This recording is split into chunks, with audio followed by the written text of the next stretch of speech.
नमस्कार दोस्तों, स्वागत है आप सभी का आपके अपने YouTube channel S1 coaching centre में। फ्रेंड्स, आज की वीडियो में हम लोग एक बार फिर से आरआरबी एनटीपीसी सीबीटी 1 में पूछे गए जीके के कुल 40 क्वेश्चंस का डिटेल सॉल्यूशन करने जा रहे हैं, जिसमें आज की वीडियो में हम लोग 22 जनवरी 2021 शिफ्ट 1 में पूछे गए क्वेश्चंस को देखेंगे। बाकी शिफ्ट के वीडियो जिसने नहीं देखे वो ऊपर का आई बटन या फिर चैनल के प्लेलिस्ट में जाकर के देख सकते हैं। तो चलिए वीडियो स्टार्ट करते हैं। वो देखते हैं शिफ्ट का सबसे पहला क्वेश्चन आप करके पंजाब में किसी सबसे पहले रामदासपुर के नाम से जाना जाता था। तो देखिए कौन हो जाएगा, तो ये अमृतसर हो जाएगा। ठीक है, देखिए अमृतसर को मूलतः रामदासपुर के नाम से जाना जाता था। इसकी स्थापना चौथी सिख गुरु रामदास ने 1577 में किया था। यह शहर हरमिंदर साहब का घर है, जिसे स्वर्ण मंदिर के नाम से भी जाना जाता है, जो सिख धर्म का सबसे पवित्र गुरुद्वारा है। अमृतसर पंजाब राज्य का एक प्रमुख सांस्कृतिक और धार्मिक केंद्र भी है। क्वेश्चन नंबर 2 यहाँ पे देखिए क्या है कि डैश शहर में जंतर मंतर नहीं है। तो देखिए कौन सा शहर हो जाएगा, तो यहाँ पे इंदौर में कोई भी जंतर मंतर नहीं है। ठीक है, यानी कि यहाँ पे ऑप्शन डी तब राइट आंसर हो जाएगा। देखिए जंतर मंतर के स्थान कहाँ कहाँ है, देखिए जयपुर है, दिल्ली है, वाराणसी है और उज्जैन में प्रसिद्ध है। ठीक है, प्रत्येक स्थान पर विशिष्ट रूप से डिजाइन किए गए उपकरण लगे हुए हैं, जिनमें नंगी आंखों से खगोलीय पिंडों का अवलोकन किया जा सकता है। उसके बाद देख लीजिए कि जयपुर का जंतर मंतर सबसे बड़ा और सबसे प्रसिद्ध है, जिसे यूनेस्को विश्व धरोहर स्थल के रूप में मान्यता प्राप्त हुआ है। क्वेश्चन नंबर 3 यहाँ पे देखिएगा कि आधुनिक आवर्त सारणी तत्वों के डैश पर आधारित है। तो परमाणु संख्या पर आधारित है ये। देखिए परमाणु संख्या किसी परमाणु के नाभिक में प्रोटॉन की संख्या है। आधुनिक आवर्त सारणी को परमाणु संख्या के बढ़ती क्रम में व्यवस्थित किया गया है। यह व्यवस्था मेंडलीव की आवर्त सारणी में मौजूद विसंगतियों को दूर करती है, जो परमाणु द्रव्यमान पर आधारित थी। समान गुणों वाले तत्वों को बढ़ते परमाणु संख्या के अनुसार व्यवस्थित करने पर वे नियमित अंतरालों या अवधियों पर पुनः आते हैं। क्वेश्चन नंबर 4 यहाँ पे देखिए कि निम्न में से किसी 1982 में समुद्री संरक्षण के लिए भारत सरकार के द्वारा समुद्री राष्ट्रीय उद्यान घोषित किया गया है। तो कच्छ की खाड़ी को किया गया है। देखिए समुद्री संरक्षण के लिए भारत सरकार के द्वारा 1982 में कच्छ की खाड़ी को समुद्री राष्ट्रीय उद्यान घोषित किया गया था। यह गुजरात राज्य के कच्छ जिले के दक्षिणी तट पर स्थित है। यह पार्क अपनी समृद्धि समुद्री जैव विविधता के लिए जाना जाता है, जिसमें प्रवाल भितियां, मैंग्रोव और मछलियां और समुद्री जानवर की अलग अलग प्रजातियां शामिल है। यह भारत का पहला समुद्री राष्ट्रीय उद्यान है। क्वेश्चन नंबर 5 यहाँ पे देखा कि निम्न में से किसने कभी भी भारतीय राष्ट्रीय कांग्रेस का अध्यक्षता नहीं किया है। तो देखिए किसने नहीं किया, तो भीमराव अम्बेडकर ने कभी भी नहीं किया है अध्यक्षता। देखिए डॉक्टर भीमराव अम्बेडकर एक प्रमुख नेता और समाज सुधारक थे, लेकिन उन्होंने कभी भारतीय राष्ट्रीय कांग्रेस की अध्यक्षता नहीं किया है। सरोजिनी नायडू भारतीय राष्ट्रीय कांग्रेस की अध्यक्ष बनने वाली पहली भारतीय महिला थी। सुरेंद्र नाथ बनर्जी भारतीय राष्ट्रीय कांग्रेस के शुरुआती नेताओं में से एक थे और इसके अध्यक्ष भी रहे थे। दादा भाई नौरोजी भारतीय राष्ट्रीय कांग्रेस के संस्थापक सदस्यों में से एक थे और कई बार इसके अध्यक्ष रहे थे। क्वेश्चन नंबर 6 यहाँ पे देखिए कि निम्न में से कौन माइक्रो ब्लॉगिंग साइट नहीं है। तो यहाँ पे देखिए टम्बलर है, ट्विटर है, क्लर्क है, पिंटरेस्ट नहीं है। यहाँ पे देखिए पिंटरेस्ट मुख्य रूप से व्यंजनों, घर और शैली प्रेरण और बहुत कुछ जैसे विचारों को खोजने के लिए एक विजुअल डिस्कवरी इंजन है। माइक्रो ब्लॉगिंग साइटों के विपरीत पिंटरेस्ट पाठ अपडेट के बजाय छवियों और दृश्य सामग्री को साझा करने पर ध्यान केंद्रित करता है। उपयोगकर्ता थीम आधारित बोर्डों में व्यवस्थित दृश्य बुकमार्क्स का संग्रह बनाते हैं और साझा करते हैं। ट्विटर और टम्बलर जैसी माइक्रो ब्लॉगिंग साइटें छोटे टेक्स्ट पोस्ट और त्वरित अपडेट पर ध्यान केंद्रित करती है। क्वेश्चन नंबर 7 तक यहाँ पे कि आदि ग्रंथ किस समुदाय की पवित्र पुस्तक है। तो ये देखिए सिख धर्म का है ये। देखिए आदि ग्रंथ, जिसे गुरु ग्रंथ साहिब के नाम से भी जाना जाता है, सिख धर्म का केंद्रीय धार्मिक ग्रंथ है। इसे 5वें सिख गुरु अर्जुन देव के द्वारा 1604 में संकलित किया गया था। आदि ग्रंथ गुरुमुखी लिपि में लिखा गया है और इसमें सिख गुरुओं और अलग अलग अन्य संतों के भजन शामिल है। यह सिखों के लिए उनके आध्यात्मिक और दैनिक जीवन में मार्गदर्शक का काम करता है। क्वेश्चन नंबर 8 यहाँ पे देखिएगा कि भारत का कौन सा शहर प्रति वर्ष होली के दिन प्रसिद्ध हाथी महोत्सव मनाता है। तो देखिए कौन सा शहर है, तो ये जयपुर शहर है। ठीक है, देखिए जयपुर अपने भव्य हाथी महोत्सव के लिए जाना जाता है। यह त्यौहार प्रति वर्ष होली के दिन मनाया जाता है। त्यौहार के दौरान हाथियों को चमकीले रंगों, आभूषण और काठी के कपड़े से सजाया जाता है। हाथी जो है परेड, दौड़ और रस्साकसी जैसे कार्यक्रम आयोजित किए जाते हैं इसमें। यह महोत्सव जो है विश्व भर में बड़ी संख्या में पर्यटकों को आकर्षित भी करती है। उसके बाद क्वेश्चन नंबर 9 यहाँ पे देखिएगा कि डैश को जम्मू कश्मीर के केसर शहर के रूप में जाना जाता है। तो कौन सा शहर को, तो देखिए पंपोर शहर को कहा जाता है। ठीक है, केसर शहर। देखिए पंपोर भारत के जम्मू और कश्मीर राज्य के पुलवामा जिले में एक शहर है। यह शहर अपने व्यापक केसर उत्पादन के कारण केसर शहर के नाम से जाना जाता है। पंपोर का केसर अपने उच्च गुणवत्ता और विशिष्ट स्वाद के कारण विश्व में सर्वोत्तम केसरों में से एक माना जाता है। पंपोर में केसर की खेती प्राचीन काल से ही होती आ रही है और यह इस क्षेत्र की विरासत का अभिन्न अंग है। क्वेश्चन नंबर 10 यहाँ पे देखिए कौन सा तत्व कमरे के तापमान पर एक विशिष्ट गंध वाली हरी पीले रंग की गैस है? तो ये क्लोरीन हो जाएगा। देखिए कमरे के तापमान पर क्लोरीन एक हरे पीले रंग की गैस है। इसकी एक विशिष्ट तीक्ष्ण गंध होती है जिसे आसानी से पहचाना जा सकता है। क्लोरीन का जो उपयोग है वो आमतौर पर जल शोधन और कीटाणुनाशक में किया जाता है। यह एक अत्यधिक क्रियाशील तत्व है और अधिकांश अन्य तत्वों के साथ यौगिक बना सकता है। क्वेश्चन नंबर 11 में देखिए कि दादा साहब फाल्के पुरस्कार किस क्षेत्र में प्रसिद्ध हस्तियों के योगदान को मान्यता देने वाला सर्वोच्च पुरस्कार है? तो किस क्षेत्र में? तो देखिए सिनेमा के क्षेत्र में दिया जाता है। देखिए दादा साहब फाल्के पुरस्कार भारतीय सिनेमा के क्षेत्र में सर्वोच्च सम्मान है। इसकी स्थापना 1969 में भारत सरकार के द्वारा दी गई थी। इस पुरस्कार का नाम दादा साहब फाल्के के नाम पर रखा गया है, जिन्हें भारतीय सिनेमा का जनक माना जाता है। इस पुरस्कार के प्राप्तकर्ताओं को भारतीय सिनेमा के विकास में उनके उत्कृष्ट योगदान के लिए सम्मानित किया जाता है। क्वेश्चन नंबर 12 यहाँ पे देखिए कि अधिक युवा मतदाताओं को राजनीतिक प्रक्रिया में भाग लेने के लिए प्रोत्साहित करने हेतु भारत सरकार ने कब राष्ट्रीय मतदाता दिवस के रूप में मनाने का निर्णय लिया था? तो ये 25 जनवरी को। ठीक है, देखिए भारत में हर साल 25 जनवरी को राष्ट्रीय मतदाता दिवस मनाया जाता है। यह दिन 1950 में भारत के निर्वाचन आयोग की स्थापना का प्रतीक है। इस उत्सव का जो उद्देश्य है वह अधिकाधिक युवा मतदाताओं को राजनीतिक प्रक्रिया में भाग लेने के लिए प्रोत्साहित करना है। मतदान के महत्व के बारे में नागरिकों को शिक्षित करने के लिए अलग अलग जागरूकता कार्यक्रम और गतिविधियां आयोजित की जाती है। क्वेश्चन नंबर 13 यहाँ पे देखिए क्या कि किस महान स्वतंत्रता सेनानी को देश बंधु के नाम से जाना जाता था? तो किसे जाना जाता है? तो देखिए यहाँ पे चित्तरंजन दास को जाना जाता है। देखिए चित्तरंजन दास एक प्रमुख भारतीय स्वतंत्रता सेनानी और राजनीतिक नेता थे। वह लोकप्रिय रूप से देशबंधु के नाम से जाने जाते हैं, जिसका अर्थ है राष्ट्र का मित्र। उन्होंने ब्रिटिश शासन के खिलाफ असहयोग आंदोलन में महत्वपूर्ण भूमिका निभाई। दास भारतीय राष्ट्रीय कांग्रेस के भी एक अग्रणी व्यक्ति थे और 1922 में इसके अध्यक्ष बने। क्वेश्चन नंबर 14 यहाँ पे देखिए क्या है कि प्रथम विश्व युद्ध के दौरान अविभाजित भारतीय सेवा के सैनिकों के लिए युद्ध स्मारक के रूप में कौन सी संरचना बनाई गई थी? तो ये इंडिया गेट बनाया गया था। देखिए इंडिया गेट का निर्माण प्रथम विश्व युद्ध के दौरान शहीद हुए अविभाजित भारतीय सेना के सैनिकों की स्मृति में एक युद्ध स्मारक के रूप में मनाया गया था। इसका डिजाइन प्रसिद्ध ब्रिटिश वास्तुकार सर एडविन लुटियंस ने तैयार किया था। यह संरचना 1931 में बनकर तैयार हुआ था और नई दिल्ली में राजपथ के पूर्वी छोर पर स्थित है। इस स्मारक पर प्रथम विश्व युद्ध और तीसरे एंग्लो अफगान युद्ध के शहीद हुए 13,000 से अधिक सैनिकों के नाम अंकित हैं। क्वेश्चन नंबर 15 यहाँ पे देखिए क्या है कि निम्न में से कौन डिजिटल इंडिया कार्यक्रम के अंतर्गत विकास क्षेत्र का हिस्सा नहीं है? तो यहाँ पे देखिए सभी के लिए सरकारी स्कूल शिक्षा ये नहीं है। देखिए डिजिटल इंडिया भारत सरकार के द्वारा देश को डिजिटल रूप से सशक्त समाज और ज्ञान अर्थव्यवस्था में बदलने के लिए शुरू किया गया एक प्रमुख कार्यक्रम है। डिजिटल इंडिया कार्यक्रम के प्राथमिक फोकस क्षेत्रों में मोबाइल सेवाओं तक सार्वभौमिक पहुंच, ई गवर्नेंस और ब्रॉडबैंड हाईवे शामिल है। डिजिटल इंडिया कार्यक्रम के अंतर्गत सभी के लिए सार्वजनिक स्कूल शिक्षा को विकास क्षेत्र के रूप में विशेष रूप से उल्लेखित नहीं किया गया है।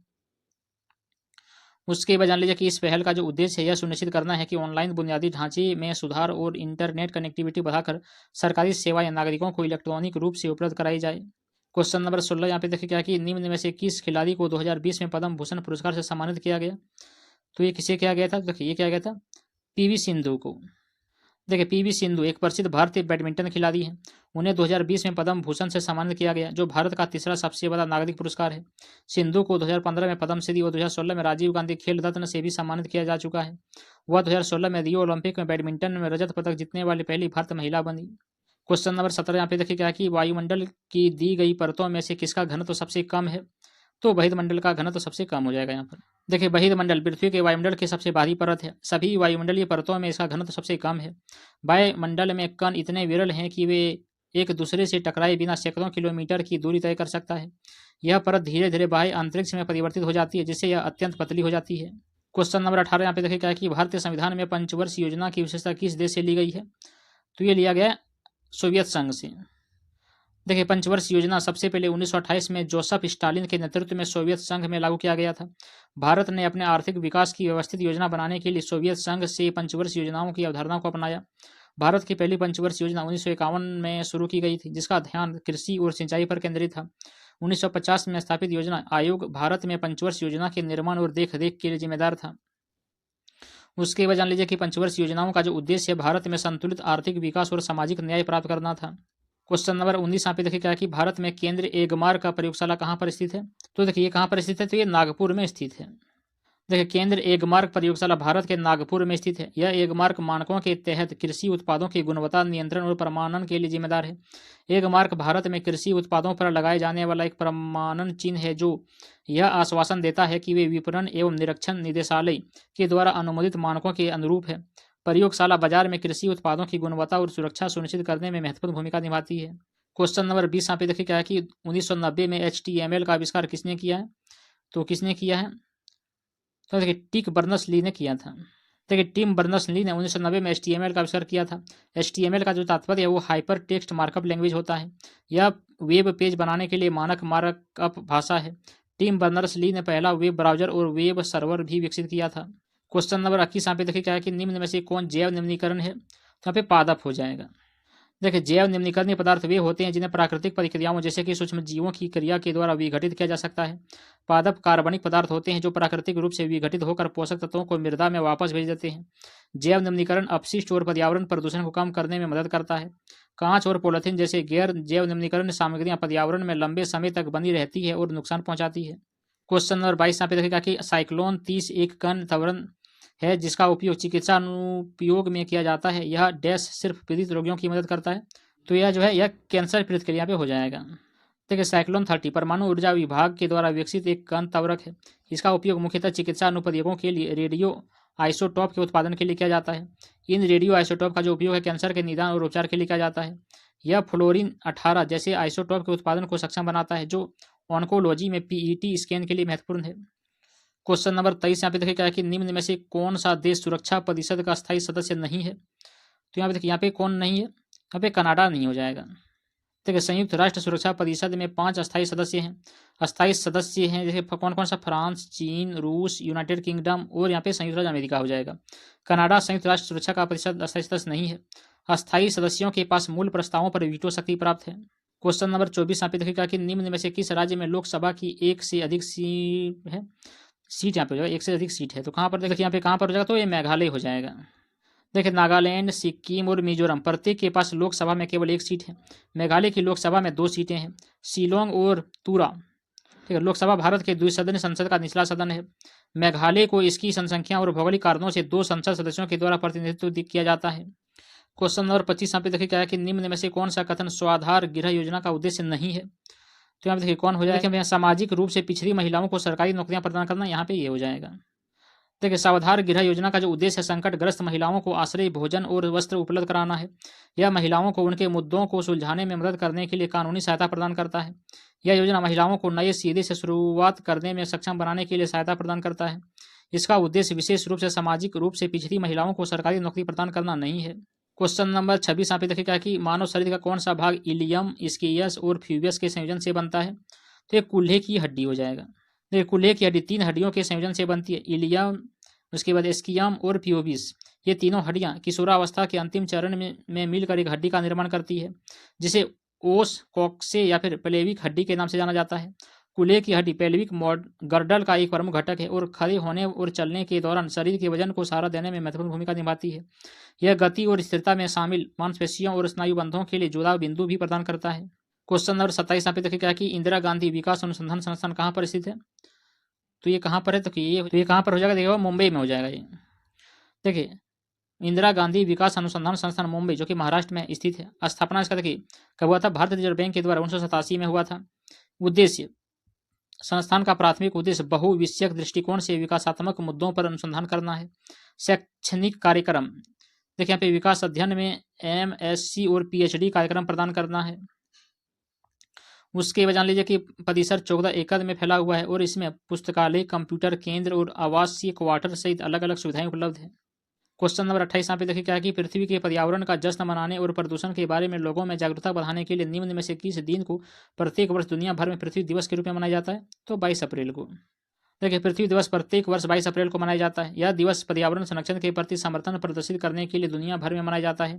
पहला पृथ्वी दिवस 22 अप्रैल को 1970 में मनाया गया था। पृथ्वी दिवस कार्यक्रमों का जो समन्वय है विश्व स्तर पर पृथ्वी दिवस नेटवर्क के द्वारा किया जाता है। प्रत्येक वर्ष 193 से अधिक देश पृथ्वी दिवस गतिविधियों में भाग लेते हैं। क्वेश्चन नंबर 29 यहाँ पे देखिएगा कि भारत के किस शहर में इसरो के पूर्व अध्यक्ष डॉक्टर के कस्तूरीरंगन ने 2019 में मानव अंतरिक्ष उड़ान केंद्र का उद्घाटन किया? तो ये हो जाएगा बेंगलुरु में। देखिए इसरो के पूर्व अध्यक्ष डॉक्टर के कस्तूरीरंगन ने 2019 में बेंगलुरु में मानव अंतरिक्ष उड़ान केंद्र का उद्घाटन किया। मानव अंतरिक्ष उड़ान केंद्र गगनयान मिशन के क्रियान्वयन के लिए जिम्मेदार है। यह केंद्र बेंगलुरु स्थित इसरो मुख्यालय में स्थित है। यह उद्घाटन भारत के प्रथम मानव युक्त अंतरिक्ष मिशन की दिशा में एक महत्वपूर्ण कदम है। गगनयान मिशन का जो लक्ष्य है 2022 तक भारतीय अंतरिक्ष यात्रियों को अंतरिक्ष में भेजना है। क्वेश्चन नंबर 30 यहाँ पे देखिए क्या है कि निम्न में से कौन सी भाषा संयुक्त राष्ट्र की 6 आधिकारिक भाषाओं में से एक है? तो यहाँ पे चीनी हो जाएगा। देखिए चीनी संयुक्त राष्ट्र की 6 आधिकारिक भाषाओं में से एक है। अन्य आधिकारिक भाषाएं देखिए अरबी, अंग्रेजी, फ्रेंच, रूसी और स्पेनिश है। इन भाषाओं का जो उपयोग है संयुक्त राष्ट्र के भीतर प्रभावी संचार सुनिश्चित करना है। सरकारी दस्तावेजों को सुगमता के लिए इन भाषाओं में अनुवादित करना है। बैठकों का जो अनुवाद भी इन्हीं 6 भाषाओं में से किया जाता है। क्वेश्चन नंबर 31 यहाँ पे देखिए कि विश्व भारती की स्थापना किसने की, जो बाद में एक केंद्रीय विश्वविद्यालय बन गया? तो रविंद्रनाथ टैगोर ने किया था। देखिए रविंद्रनाथ टैगोर ने 1921 में विश्व भारती की स्थापना की। विश्व भारती की स्थापना शुरू में एक सांस्कृतिक केंद्र के रूप में किया गया था, जिसका आदर्श वाक्य था यत्र विश्वम भवते सिकंदम, जिसका अर्थ है कि जहां पूरा विश्व एक ही घोंसले में घर बनाता है। टैगोर ने विश्वविद्यालय को एक ऐसी स्थान के रूप में देखा था जहां पूरी दुनिया एक ही घोंसले में मिल सके। 1951 में विश्व भारती को केंद्रीय विश्वविद्यालय घोषित किया गया था। क्वेश्चन नंबर 32 यहाँ पे देखिए कि निम्न में से कौन सा एक पादप हार्मोन है? तो यहाँ पे ऑक्सिन हो जाएगा। देखिए ऑक्सिन पादप हार्मोनों का एक वर्ग है जो पौधों की वृद्धि और विकास के अलग अलग पहलुओं को नियंत्रित करता है। वे टहनियाँ में कोशिकाओं के विस्तार में महत्वपूर्ण भूमिका निभाते हैं तथा पौधों की वृद्धि के लिए आवश्यक है। ऑक्सिन पौधों के अंग निर्माण के नियमन में शामिल होते हैं और फोटोट्रोपिज्म और ग्रेविट्रोपिज्म जैसी प्रक्रियाओं में महत्वपूर्ण होते हैं। वे कोशिकाओं और ऊतकों के विभेदन में भी मदद करते हैं, जो जादों और अन्य अंगों के निर्माण के लिए महत्वपूर्ण है। उसके बाद क्वेश्चन नंबर 33 यहाँ पे देखेगा कि निम्न में से कौन सा मौलिक अधिकार भारत के संविधान के द्वारा गारंटीकृत नहीं है? यहाँ पे हो जाएगा व्यवसाय का अधिकार। देखिए भारत के संविधान में व्यवसाय के अधिकार को मौलिक अधिकार के रूप में स्पष्ट रूप से उल्लेखित नहीं किया गया है। अनुच्छेद 19(1) के तहत कोई भी व्यवसाय अपनाने या कोई व्यवसाय व्यापार या कारोबार करने के अधिकार की गारंटी देता है, लेकिन इसे व्यवसाय का अधिकार नहीं कहा जाता है। स्वतंत्रता के अधिकार में भाषण और अभिव्यक्ति की स्वतंत्रता, एकत्र होने, संगठन बनाने, आवागमन, निवास और कोई भी व्यवसाय अपनाने का अधिकार शामिल है। उसके बाद जान लीजिए कि समानता का अधिकार कानून के समक्ष समानता और कानूनों के समान संरक्षण की गारंटी देता है। धार्मिक स्वतंत्रता का अधिकार धार्मिक स्वतंत्रता सुनिश्चित करता है और व्यक्तियों को अपने धर्म को मनाने, उसका पालन करने और उसका प्रचार करने की अनुमति देता है। क्वेश्चन नंबर 34 यहाँ पे देखिए क्या है कि भारतीय संविधान का किस अनुच्छेद के तहत अल्पसंख्यकों के हितों के संरक्षण से संबंधित है? तो जो आर्टिकल 29 हो जाएगा। देखिए भारतीय संविधान के अनुच्छेद 29 अल्पसंख्यकों के हितों की सुरक्षा का प्रावधान करता है। यह अनुच्छेद यह सुनिश्चित करता है कि नागरिकों के किसी भी वर्ग को जिसकी अपनी विशिष्ट भाषा, लिपि या संस्कृति है, उसे संरक्षित करने का अधिकार है। इसमें यह भी सुनिश्चित किया गया है कि किसी भी नागरिक को धर्म, मूलवंश, जाति, भाषा या इनमें से किसी के आधार पर राज्य द्वारा संचालित या राज्य निधि से सहायता प्राप्त करने वाले किसी भी शैक्षणिक संस्थाओं में प्रवेश से वंचित नहीं किया जाएगा। उसके बाद जान लीजिए कि अनुच्छेद 29 भारत में अल्पसंख्यकों के सांस्कृतिक और शैक्षिक अधिकारों की सुरक्षा के लिए एक महत्वपूर्ण प्रावधान है। क्वेश्चन नंबर 35 यहाँ पे देखिएगा कि निम्न में से किस प्राकृतिक संसाधन की उपयुक्त परिभाषा माना जा सकता है? तो यहाँ पे देखिए कौन हो जाएगा? तो प्राकृतिक संसाधन प्रकृति का एक उपहार है जो मानव जाति के लिए उपयोगी है, ये हो जाएगा। देखिए प्राकृतिक संसाधन प्रकृति में पाए जाने वाले पदार्थ या सामग्री है जिसका आर्थिक लाभ के लिए दोहन किया जा सकता है। इन्हें नवीकरणीय और अनवीकरणीय संसाधन में वर्गीकृत किया जाता है। प्राकृतिक संसाधनों के उदाहरणों में देखिए जल, वायु, मिट्टी, खनिज और वन शामिल है। वे जीवन के पोषण और पारिस्थितिक तंत्र के कामकाज में महत्वपूर्ण भूमिका निभाते हैं। प्राकृतिक संसाधन आर्थिक विकास और मानव कल्याण के लिए आवश्यक है। क्वेश्चन नंबर 36 यहाँ पे देखिए क्या है कि पट्टी सीमा लिफ्ट सिंचाई परियोजना किन दो नदियों को जोड़ता है? तो ये हो जाएगा गोदावरी और कृष्णा नदी को। देखिए पट्टी सीमा लिफ्ट सिंचाई परियोजना को गोदावरी नदी से पानी को कृष्णा नदी की ओर मोड़ने के लिए डिजाइन किया गया है। इस परियोजना का जो उद्देश्य है कृष्णा बेसिन में जल की कमी को दूर करने के लिए गोदावरी के अधिशेष जल का उपयोग करना है। यह आंध्र प्रदेश में सिंचाई और जल आपूर्ति में सुधार के लिए एक महत्वपूर्ण पहल है। यह परियोजना भारत की पहली नदी जोड़ो परियोजनाओं में से एक है। क्वेश्चन नंबर 37 यहाँ पे देखिए क्या है कि आर्कटिक वृत्त से भूमध्य रेखा तक यात्रा करते समय कोई व्यक्ति किस प्रकार के वायु से होकर गुजरेगा? तो यहाँ पे देखिए टुंड्रा हो जाएगा, फिर टैगा, फिर शीतोष्ण वन, फिर उष्णकटिबंध वर्षावन, ये हो जाएगा। देखिए टुंड्रा बायोम आर्कटिक वृत्त के पास स्थित है जो अत्यंत ठंडे तापमान और वृक्षों की कमी के लिए जाना जाता है। टुंड्रा के बाद टैगा या बोरियल वन आते हैं जहाँ सर्दियाँ बहुत ठंडी होती है और शंकुधारी वन पाए जाते हैं। इसके बाद शीतोष्ण वन बायोम है जिसमें मध्यम जलवायु और पर्णपाती और शंकुधारी वृक्षों का मिश्रण है। अंततः भूमध्य रेखा के पास हम उष्णकटिबंध वर्षा वनों तक पहुंचते हैं जो उच्च जैव विविधता, गर्म तापमान और उच्च वर्षा के लिए जाने जाते हैं। उसके बाद क्वेश्चन नंबर 38 यहाँ पे देखिए क्या है कि क्लेमेंट इटली जो बाद में ब्रिटेन के प्रधानमंत्री बने किसके सदस्य के रूप में भारत आए थे? तो किसके तहत भारत आए थे? तो साइमन कमीशन के तहत भारत आए थे। देखिए क्लेमेंट इटली जो बाद में ब्रिटेन के प्रधानमंत्री बने साइमन कमीशन के सदस्य के रूप में भारत आए थे। ब्रिटिश सरकार ने वर्ष 1927 में भारत सरकार अधिनियम 1919 की समीक्षा के लिए साइमन कमीशन की नियुक्ति किया था। साइमन कमीशन 1928 में भारत आया था। इसका गठन संवैधानिक सुधारों का अध्ययन करने और भारत में सरकारों को सिफारिशें देने के लिए किया गया था। उसके बाद जान लीजिए कि साइमन कमीशन पूर्णतः श्वेत आयोग था जिसमें कोई भी भारतीय सदस्य नहीं था। आयोग में 7 अंग्रेज शामिल थे और सर जॉन साइमन इसके अध्यक्ष थे। इसका गठन 26 नवंबर 1927 को हुआ था। साइमन कमीशन 3 फरवरी 1928 को भारत पहुंचा था। कांग्रेस के मद्रास अधिवेशन में साइमन कमीशन के बहिष्कार का प्रस्ताव पारित किया गया था। साइमन कमीशन ने 27 मई 1930 को अपनी रिपोर्ट प्रस्तुत किया था। उसके बाद क्वेश्चन नंबर 39 तक यहाँ पे कहा कि न्यूटन के नियम के अनुसार दो वस्तुओं के मध्य गुरुत्वाकर्षण बल किसकी अनुत्क्रमणपाती होती है? तो उनके द्रव्यमानों के गुणनफल की अनुत्क्रमणपाती होती है। देखिए, न्यूटन के सार्वभौमिक गुरुत्वाकर्षण के नियम में कहा गया है कि ब्रह्मांड में कोई भी दो पिंड एक दूसरे को ऐसे बल से आकर्षित करते हैं जो उनके द्रव्यमान के गुणनफल की अनुत्क्रमणपाती और उनके बीच के दूरी के वर्ग की उत्क्रमणपाती होता है। देखिए, सार्वभौमिक गुरुत्वाकर्षण स्थिरांक जो कैपिटल जी से निर्देशित किया जाता है। न्यूटन के गुरुत्वाकर्षण के नियम में द्रव्यमान और दूरी से संबंधित सार्वभौमिक स्थिरांक कैपिटल जी है। ठीक है, गुरुत्वाकर्षण स्थिरांक प्रकार का स्थिरांक एक निर्दिष्ट गणितीय संदर्भ में एक निश्चित मानी जाने वाली मात्रा का प्रतिनिधित्व करने वाली संख्या है। उसके यहाँ पे देख लीजिएगा कि जी का मान कितना होता है 6.67 गुना 10 पर माइनस 11 CGS होता है। ठीक है, उसके एफ क्या होता है? गुरुत्वाकर्षण बल होता है। M1 और M2 यहाँ पे क्या, दो अलग अलग पिंडों का द्रव्यमान जो एक दूसरे को आकर्षित करता है। जी जो है सार्वभौमिक गुरुत्वाकर्षण का स्थिरांक है और एफ बराबर क्या है? GMMR। यहाँ पे ये हो जाएगा। तो यहाँ पे एफ का फॉर्मूला क्या होता है? यहाँ पे जी, ठीक है, जहाँ पे स्थिरांक है यहाँ पे फिर M1 इंटू यहाँ पे क्या M2 और यहाँ पे नीचे का R² हो जाएगा। फिर अब देखिए, इस उपरोक्त समीकरण से हम कह सकते हैं कि गुरुत्वाकर्षण बल दो महत्वपूर्ण पिंडों के द्रव्यमान के अनुत्क्रमणपाती होता है, लेकिन उन दो वस्तुओं के बीच की दूरी के वर्ग की उत्क्रमणपाती होता है। चलिए, उसके बाद इस चैप्टर का आखिरी क्वेश्चन नंबर 40 यहाँ पे देख लेते हैं। क्या है कि विद्युत क्षेत्र की तीव्रता एक है तो क्या हो जाएगा? तो सदिश राशि यहाँ पे हो जाएगा। देखिए, किसी भी बिंदु पर विद्युत क्षेत्र की तीव्रता उस बिंदु पर विद्युत क्षेत्र की प्रबलता होता है। इसे उस बिंदु पर रखी गई इकाई धनात्मक आवेश द्वारा अनुभव किए गए बल के रूप में परिभाषित किया गया है। यहाँ पे देख सकते हैं कि ई बराबर जो होता है वो यहाँ पे क्या था? एफ बट यहाँ पे क्यू नॉट होता है। ठीक है, जहाँ एफ बल होता है, क्यू नॉट यहाँ पे क्या था? छोटा प्रतिशत आवेश होता है। उसके बाद जान लीजिए कि यहाँ पे विद्युत क्षेत्र का परिमाण यहाँ पे ई बराबर यहाँ पे क्या था? 4 पाई एप्सिलॉन नॉट होता है। ठीक है, जहाँ पे के विद्युत स्थितिक बल स्थिरांक कहा जाने वाला स्थिरांक है, क्यू जो है वो स्रोत आवेश होता है और आर यहाँ पे दूरी हो जाएगा। विद्युत क्षेत्र एक आवेशित कण के आसपास का क्षेत्र जिसमें विद्युत स्थितिक बल को अन्य आवेशों के द्वारा अनुभव किया जा सकता है विद्युत क्षेत्र कहलाता है। विद्युत क्षेत्र को कैपिटल ई से दर्शाया जाता है। तो बस इतना ही था फ्रेंड्स। कैसे लगा वीडियो कमेंट करके जरूर बताइएगा। चलिए मिलते हैं अगली वीडियो में अगले शिफ्ट के क्वेश्चंस को लेकर के। तब तक के लिए धन्यवाद। जय हिंद।